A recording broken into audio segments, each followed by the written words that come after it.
KPBS On Demand is supported by Splatero, helping homeowners pay off debt by offering streamlined access to your home's equity with no additional monthly payments or new debt. Splatero provides a lump sum payment in exchange for a share of your home's future value. Pre-qualification is available at splatero.com. Good morning. I'm Annika Colbert. It's Friday, January 7th, the latest on the Marine hearing. More on that next, but first, let's do the headlines.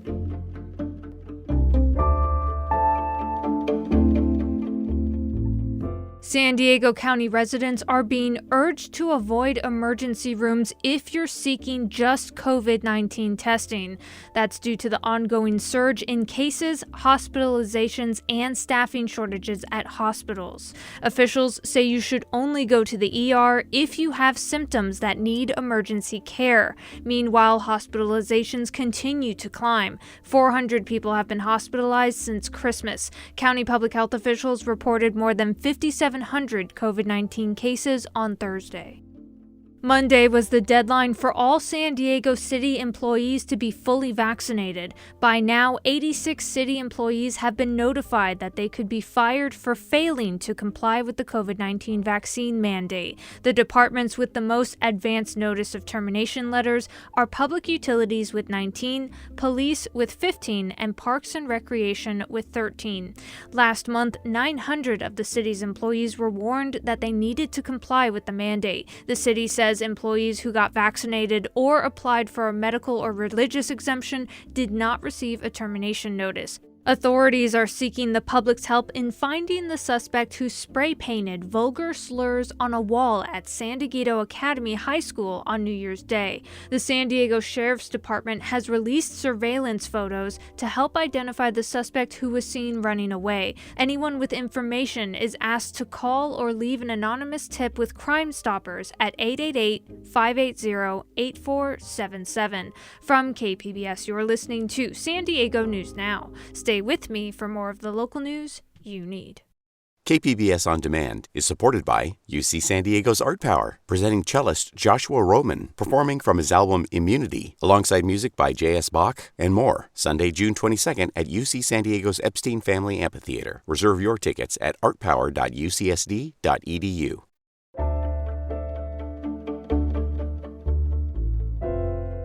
Several Marines face being kicked out of the Corps after a July 2020 accident that sank an amphibious assault vehicle and killed 9 service members.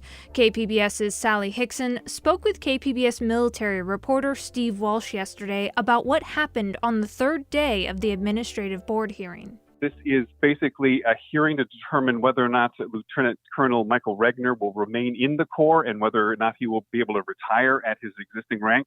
And so it's a little bit different than court. So they allowed the families of the Marines who died that day, they allowed them to testify. I've just come out of the hearing room. This was incredibly emotional testimony. Sienna from Stockton, California, her son Christopher, the sailor on board who died, she talked about how this has devastated her life, that her 2 older daughters no longer want to have children after watching her go through what she's gone through over the last 18 months, broke down several times saying that some days she's angry, some days she's strong. Sometimes she feels like she has cement all over her body and she cannot move. Again, there are about 6 parents who have come from all over the country to be here in the hearing room for this, including also Christopher's dad, who says this is really going to be their only chance for justice. Nobody is being charged in military court. These are really their only chance to have their son lives recognized. And they want to make sure that this sort of thing never happens again. The decision on Lieutenant Colonel Michael J. Regner's future with the Corps is expected to come down later today.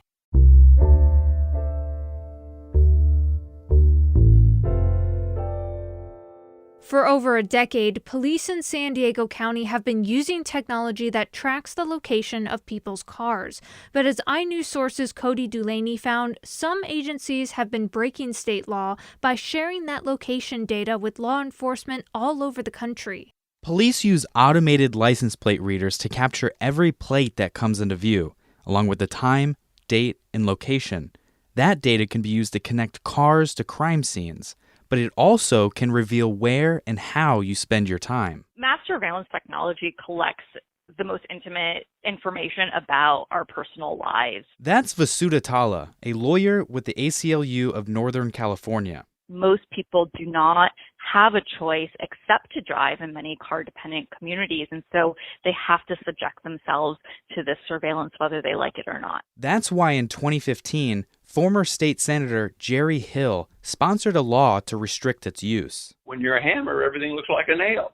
And that's, where is that line? Is everyone a criminal? The law says data has to stay in California, but until recently, 5 local police departments have been sharing with states as far away as Florida and New York. Police maintain the more information available, the more successful they can be. That was iNewsSource investigative reporter Cody Dulaney. iNewsSource is an independently funded nonprofit partner of KPBS. The new year is bringing a new financial opportunity for hundreds of students in the San Diego Community College District. Applications are now being taken for the Promise program. KPBS education reporter MG Perez has more. Brenda Martinez is in her second semester as a San Diego City College student. COVID has forced much of her learning to be online, right here at the table in her kitchen, where she spends time with her 12-year-old son, Giovanni. No wonder why you want her. All my classes are getting paid right now through Promise. The San Diego Promise program gives Brenda 2 years free tuition and grants money for textbooks that she is using in her studies to become an alcohol and drug counselor. Her story also includes a 4-year-old daughter she is working to gain custody of, and she is a recovering drug addict. I just know I'll be good at it. I know that I have passion for the addict, for the lost, for the people that are less fortunate. The Promise program is available to eligible high school graduates or GED students attending San Diego City, Mesa, Miramar, or the continuing education community colleges. Private donations also fund students who are veterans, undocumented, or come from foster homes. Promise program coordinator Luke Benchaka is also its most devoted supporter and cheerleader to marginalized students. It's an investment for you. We believe in you. We believe in your future. We believe in your family. We believe in your journey. And we believe that your journey can start here at the Community College District here in San Diego. Money's always been a challenge for me. 18-year-old Abraham Aguilar Galan is a freshman Promise recipient. His family comes from Mexico and is struggling to make ends meet. He is studying for a career in heating and air conditioning installation. What keeps you going? Just my family, my mom, mostly my mom. And knowing there's money in the industry. The Promise students sign a contract to maintain at least a 2.0 average, meet with counselors, and succeed in their dreams. Brenda Martinez made a promise to herself as well. I promised myself that I wouldn't quit. I promised myself that no matter what it takes, I have to get there. MG Perez, KPBS News.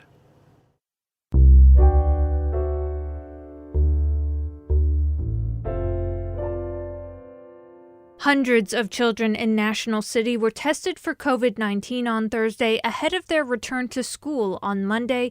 And in celebration of Three Kings Day, each kid was able to pick out a toy of their choice thanks to some donations. KPBS reporter Alexandra Ronhell has more.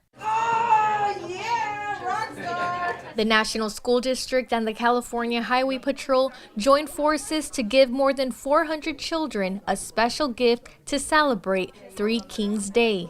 It's a holiday celebrated by many Latino families. CHP officer Salvador Castro says it's an event they do every year for the community, and this year it was held at Lincoln Acres Elementary. For me, this has been something that I've always liked to do because I've celebrated since I was a kid, Three Kings Day. We wait, and that's the day we open our stocking.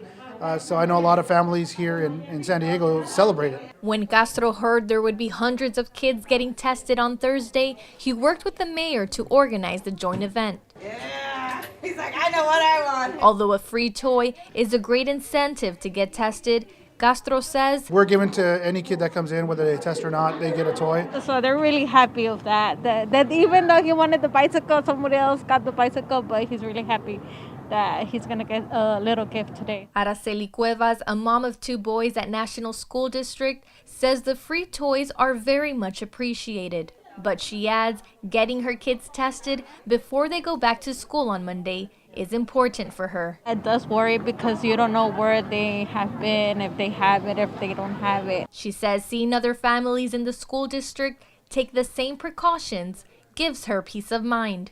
National City Mayor Alejandra Sotelo Solis says that's what it's all about. We saw folks waiting at 5:30 in the morning to get the rapid test kits, and there was 2 in each box.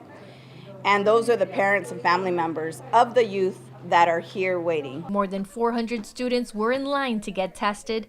Each student was given a rapid test plus a PCR test, all in the hopes for a safe return to school. We spotted one kid on his way home who received just what he wanted for 3 Kings Day. Have a good day. Have a good day, guys. Alexandra Rangel, KPBS News. Coming up, businesses are facing more and more uncertainty ahead of the latest surge of COVID-19 and the high transmission of the Omicron variant. We'll hear from the San Ysidro Chamber of Commerce next, just after the break.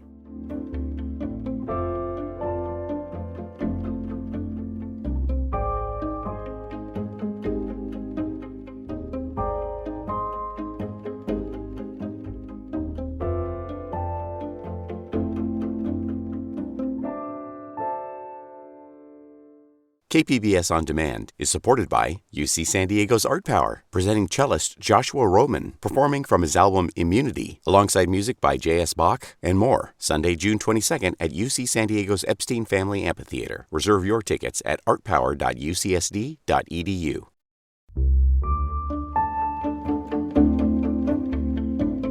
Instances of restaurants, grocery stores, and other businesses temporarily closing their doors are becoming more common as the pandemic carries on.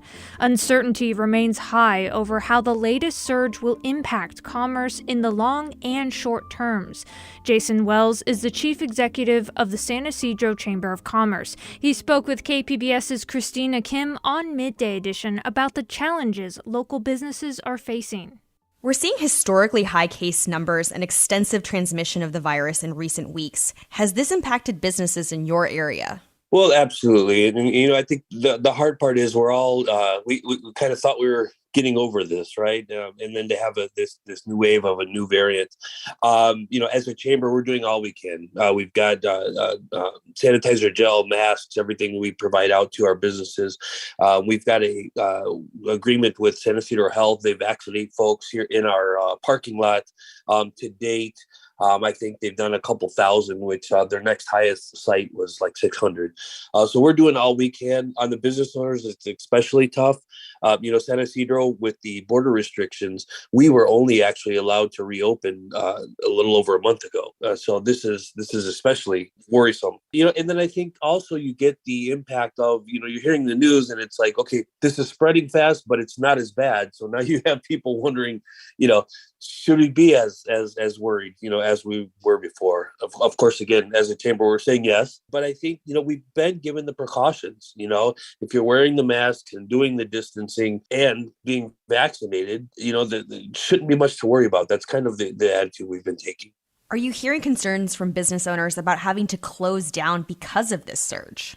We endured over 20 months of, in effect, being closed because of border restrictions. So our businesses are not set up to endure any further kind of closure. We're fighting for our livelihoods here. As I said, as a chamber, we're just making sure that we do it safely. Assuming the CDC knows what they're talking about, and we believe they do, we're going to, continue in the safest way possible. As you're saying, San Ysidro is in the unique position of having much of its commerce having just recently been reinvigorated by the recent border opening. So how are businesses faring? Was there an uptick during the holiday season? And how, if at all, is this recent surge kind of just changing the way business is working down at the border? There's obviously an uptick in the removal of the restrictions. However, as you started the segment out with, uncertainty is always the worst piece here. And so for us, when you're talking about border crossings, anytime there's uncertainty as far as if the border is open or not, people will not make trips. And so in our case, even though the restrictions were lifted for vaccinated people, there's still a question in Baja as to, do my children need to be vaccinated? Do I have the right kind of vaccination? Is my vaccination on the list?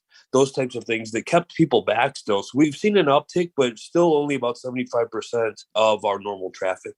Aside from the surge, business owners are having to contend with the Great Resignation as well. A record number of 4.5 million Americans quit their job this past November.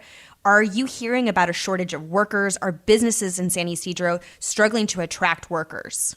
Absolutely. The interesting thing is, amidst all the problems, the economy seems to be doing well because there's a lot of jobs, low-end retail or tourist jobs, what have you, that are paying, $17, $18 an hour. So I've got people that sell, pizza by the slice, and they're like, I can't afford over 14 an hour, right? And they've had to change over their staffs completely. So yes, we are definitely seeing a work shortage. It's maybe not as accented as some areas, but we still are being impacted. Like I said, I've got restaurants that have completely changed over their staff because it's hard to find employees.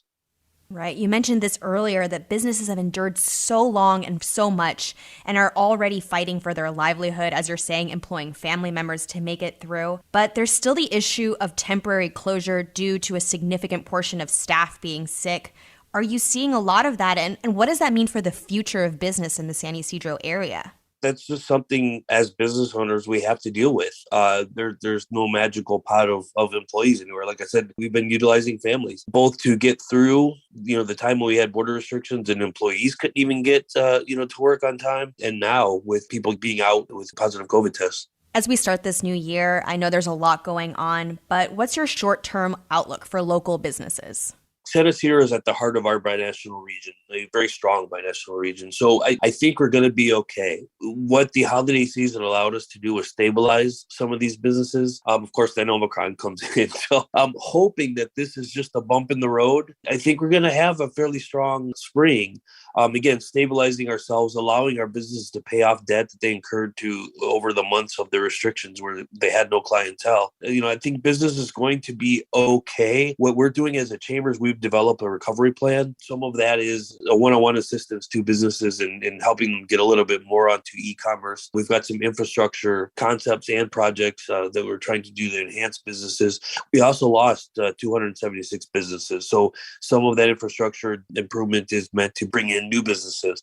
However, it's been a little slow in getting all of those elected officials that felt bad for us during the restrictions. It's been a little slow having them give us checks to help with the recovery. Right now, as far as the chamber is concerned, we have three major focuses. That's one, helping businesses get through this latest wave. Two, it's getting our recovery plan funded. And three, it's working with CBP to get the reduction of border wait times back as a priority. Again, we can be fully open with no Omicron, but if we've got 3 to 5 hour border wait times, we're still closed. That was Jason Wells, Chief Executive of the San Ysidro Chamber of Commerce. He was speaking with KPBS's Christina Kim on Midday Edition.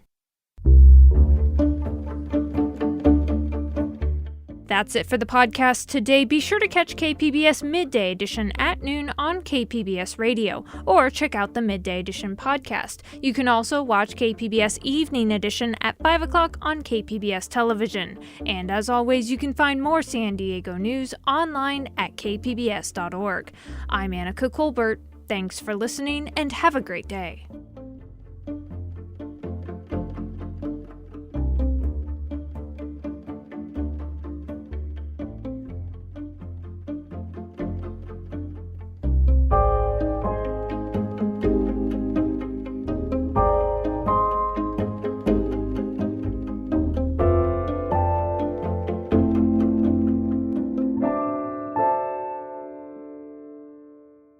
KPBS On Demand is supported by UC San Diego's Art Power, presenting cellist Joshua Roman, performing from his album Immunity, alongside music by J.S. Bach and more. Sunday, June 22nd at UC San Diego's Epstein Family Amphitheater. Reserve your tickets at artpower.ucsd.edu.